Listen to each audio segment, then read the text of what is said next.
Welcome to the IELTS Speaking Test Simulation, Part 1. What was your name? My name is Marissa. Marissa, nice to meet you. Nice to meet you as well. And whereabouts are you from? I'm from Los Angeles, California, United States. Right. And you're living here now? Mm-hmm. And how do you find it? Right now, weather's unpredictable, but I know that when the summer comes around, it's going to be really nice. What's your family home like here? We have some family friends in Australia, but for the most part, I'm on my own. Okay. And are you working or studying? Working. Yeah, and what are you doing at the moment? Mostly casual work. I'm mostly bartending, house cleaning, and I started acting this year. Oh, great. All right, so now I want to ask you a couple of questions about your future. So where do you see yourself in 10 years' time? In 10 years' time, this is gonna sound really ridiculous, but I see myself, actually less than 10 years, I see myself being famous. Okay, famous for doing what? It's not just solely for being famous. Like I'm not that desperate for attention. Come on, but I see myself acting, singing, modeling, basically doing anything creative because I just feel like that's where I belong. And this is gonna sound so like, oh, I want everyone to see me, but I do. I want the world to see me being creative and doing all this stuff. Oh, great. It's not just solely for attention. It's more like, I don't know. I feel like that's where I belong. Like it's weird. I just don't fit in a normal life. Like it's just not for me. I feel like that's where I belong. Okay. So yeah, and I'm gonna make it happen. Yeah. And how do you think English will help you in the future? Oh, English will benefit me definitely long term. Because I'll want to move to the US and work in the US eventually. And obviously I want to learn at least one other language because I think that being multilingual is a good thing. But English definitely will help because so many of the big, industries are they're like English based. Yeah. And the next one I wanted to ask you is, how much traveling do you want to do in the future? Oh, lots. I want to visit every country in the world at least once. Okay, that is a lot of traveling. So you've got a bucket list to do that? I do. So if you could go tomorrow and just fly anywhere that you wanted to go to, where would it be? Disney World. Okay, what about if you wanted to go somewhere where you haven't been before? Where I haven't been before, Great Barrier Reef for sure. Because I hear all these rumors that it will go extinct, which I hope doesn't happen. So you want to see it before it goes? Well, hopefully it won't go. And lastly, how do you think your life will change in the future? Drastically. I think it'll change a lot. I don't like to hope or be like, I don't like to hope for things to happen. I like to work my butt off to make them happen. So that's what I intend to keep doing. So you'll be living somewhere different in the future to here? Where do you see yourself living? I don't know. I see myself being in Australia for the next year, but who knows where things will go after that. I just hope to achieve my goals and stuff and make the impossible happen. Okay, great. I mean, I've already started my acting career this year, so I hope to take it even further and just keep going and keep getting bigger and better opportunities. And yeah, just keep expanding. Oh, great. This is IELTS Speaking Test Simulation Part 2. Now, Marissa, what we would like you to do is describe a book that you've enjoyed reading and that really made you think about things. You need to say what this book was, why you decided to read it, and what it made you think about. So what I'm going to do is give you this little card to have a think.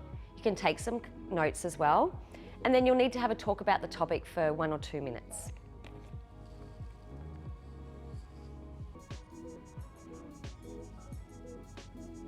Thank you. Okay, so what book did you pick?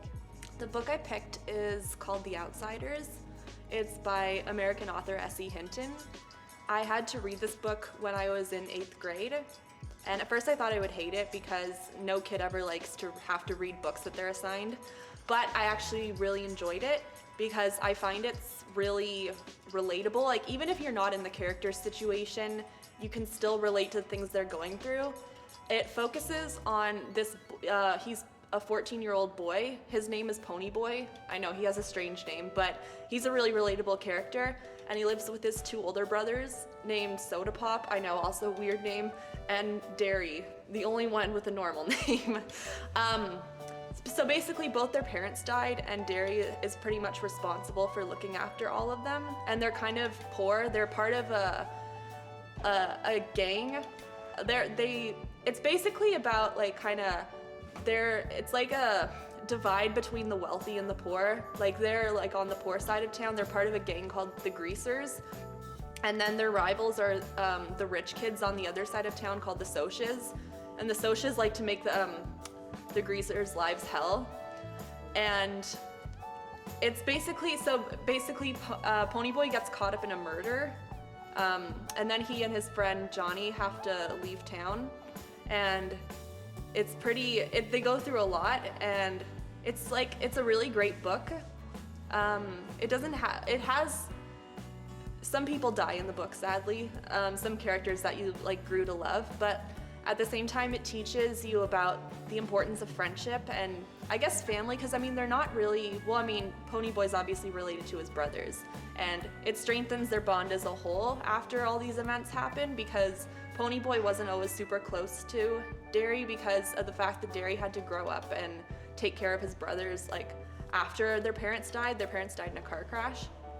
But at the end, like he learns that his older brother really does love him and that he's just kind of hard on him because he wants the best out of him. And Ponyboy's a smart kid despite coming from the rough side of town. He makes good grades in school and he has a lot of potential, and so he wants him to go as far as he can and to not drop out of school like he and Soda Pop, like Dairy and Soda Pop had to do.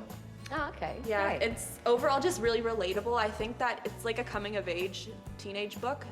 And I think it's good because the way Ponyboy feels is the way a lot of teenagers and like young adults feel, so everyone can relate to it in some way. Like even if you're not exactly like Ponyboy, you might be like Dallas Winston, who's another character in the book.